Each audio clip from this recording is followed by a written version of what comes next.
all would like to introduce Dorothy Poppe, who is the director of CSF, and she is the sponsor of this meeting. And she is going to give us a few words about CSF Foundation, the conference, and just life in general. Life in general. Thank you, John. So I am Dorothy Poppe, the Executive Director of the Carrie and Swingle Foundation. And I want to acknowledge Canada, first of all, who's sitting in the back. Most of you know her. And the Moncton Institute every year sends money to fund this conference in particular. So please be sure and thank her and reach out to her on the way out. I'm going to go John, Keith, Vartan, Frank. You guys are awesome putting this together all the time and making it good for families. So with that, I thought that I would maybe share with you just a bit about my personal journey. And I don't usually talk about it very much. To start off with, I don't know if you know this, but we're estimating now at about 3 million families in the U.S. alone who are affected by Chiari malformation, syringomyelia, and related disorders. And here's where my journey started. So this is probably one of my really favorite family photos, and it's my son John with the curly hair and Georgie with the little hat. And it was a summer day and it was ducks, so we were feeding them and it was wonderful. And what you don't see is the fact that I'm holding him up because he's slowly losing his ability to walk. So at 2 years old, he would sit on the floor and he would bang his head from headaches. It was thought to be temper by the pediatrician. He would vomit almost on a daily basis, so we spent weeks in the hospital with dehydration. And I think the most frightening moments of his childhood and my life were when he would stop breathing and turn blue and rush him to the ER to get him breathing again. And the final piece of the puzzle was he started with idiopathic scoliosis and was put in a body brace that you molded every 6 months or so for a growing child, which was quite costly. And at that point in my life, I was home just being a mom, which was a full-time job plus. So the irony to me was that we were seeing all of these medical professionals in New York City and treating everything and not having a diagnosis. So finally in 1991, when his ability to walk really was decreasing, we received the diagnosis of Chiari malformation and syringomyelia. And I want to take you back to 1991 for those of you who remember and those of you who don't. There was no internet. We had landlines for telephones. We didn't have cell phones.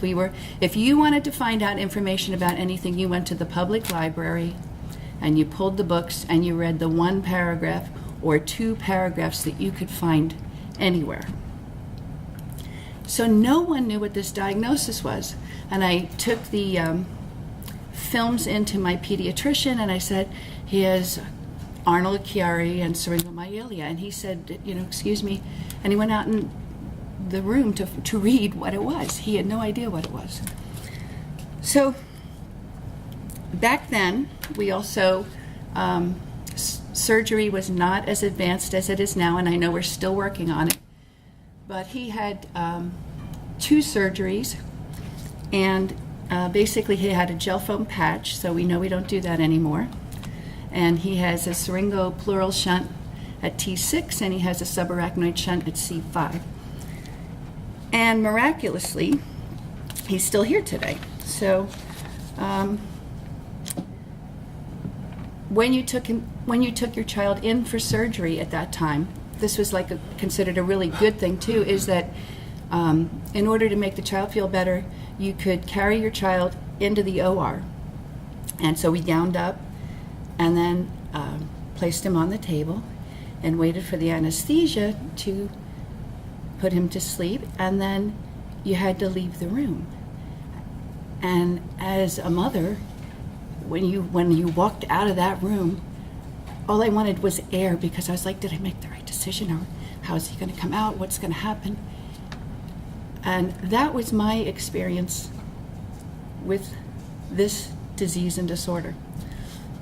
So, going forward, the mission of the Chiari and Syringomyelia Foundation is to make sure that no family has to experience that diagnosis alone. CSF has made it to 28 states and funded 315 educational lectures for families and professionals, providing emotional, educational support. We uploaded these videos to our website, and here's to me the amazing number. 1.6 million people accessed our videos. And more amazing, because we thought we were touching the US, from 193 countries out of 195. So that's an amazing number, and we're very proud of that. Our educational program, oh, that slide looks a little bad, also led us to realize that if we start doing these Unite at Night walks around the country, that gives families a chance to meet each other, and they can share their hopes, they can share their fears, they feel like they're in a community. So not only does it really raise money, but it really generates a bonding and gives people a network that they didn't have. So we have 270 Unite at Night walks around the country. And then why you guys are here. So research is the key to finding the cure. And CSF funds 2 to 3 research meetings a year, bringing neurosurgeons, neurologists, bioengineers, mathematicians, physicists, all of you, together to focus on specific problems.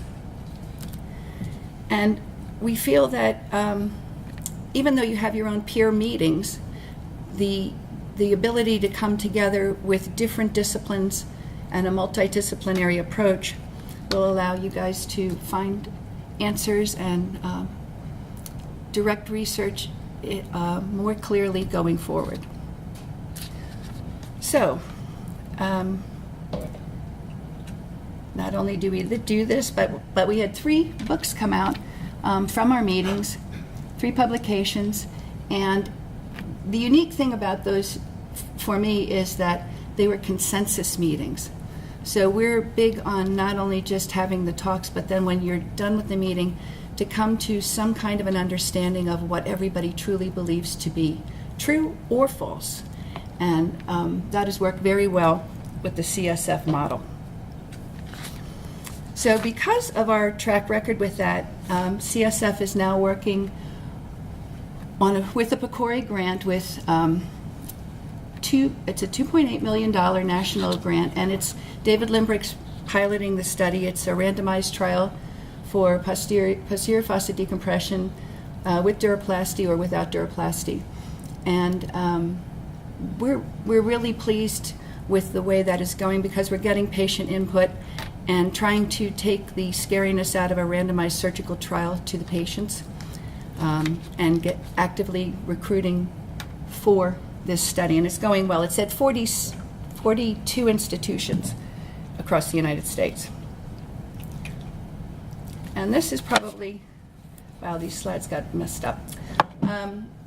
This is probably the thing that I'm really most proud of, is that CSF for 2.5 years, every Tuesday night would get on a phone call with really dedicated neurosurgeons. And Mark Luciano, you're here, he led it and led us forward.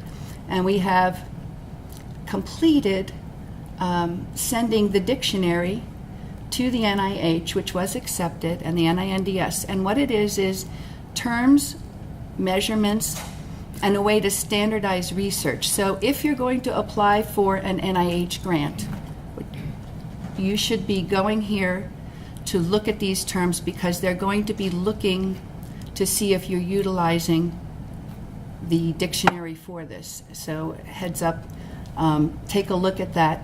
Second thing I want to say about it is it's a living document. So we're going to be going on our second iteration, and if anybody would like to volunteer to be part of this, because we really are collaborative, let us know, and we'd love to include you on the committee. So I encourage you to take a look at that. Next thing we did is we started an international registry, and we're working with Peer, which is a platform for engaging everyone responsibly.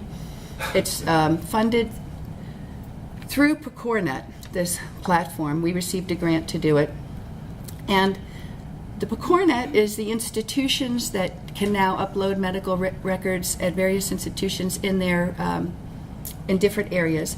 And the Peer platform is where patients can sign up, input their data. So you'll have a patient file, and you'll have medical records file, and the goal is to connect them both up so researchers can go in and look through thousands of records with patient data attached to the actual medical records. They're still working on hooking this up, but it's been a great process so far for us. And this is our Feelgood project. So, and I'm bringing this up because we're at Georgia Tech. So CSF, through the bioengineering division with James Raines, put together 2 teams who competed here to develop a golf cart for kids that have disabilities. And I will say that they won the competition. And going forward, what we did is we contacted EasyGo, and EasyGo became a partner. So we can now manufacture these carts to go around the country. And I know that there are other golf carts for handicapped people, but the problem was that they weren't for kids. They were too heavy, they were too bulky, the kids couldn't work them right. So this is a lighter version, which makes it more able for them to be golfing on the course with their peers. And Gabby over here, that's the first cart that actually went out. And she's in Staten Island, New York. She has a twin brother who plays golf really, really well. And she wanted to play golf, so they used to take her out in her wheelchair and have her hit the ball. So now, she now has the ability to go play with the team and be part of it. And we feel that this is a great sport for kids who have lower limb problems or whatever. They can play it the rest of their lives and really have a great sport. So it's our Feelgood project, and we are now ready to go into production with more cars around the country. And my story ends really, really happily. My son, George, graduated from Rensselaer Polytechnic on a full merit scholarship, and he studied with Frank out in Akron for a while, and he's now finishing his PhD in theoretical physics, and he's able to walk to classes, and I'm really grateful that it's a success story. So that's why I'm here. That's why CSF is going to continue to do this. And the reason I'm telling you this story is because your work changes it for kids like him. And I want every kid to have the same success story that Georgie had. So I'm going to leave you today to think about all the things that you're doing, and they really are going to positively impact families. So thank you for doing all you do.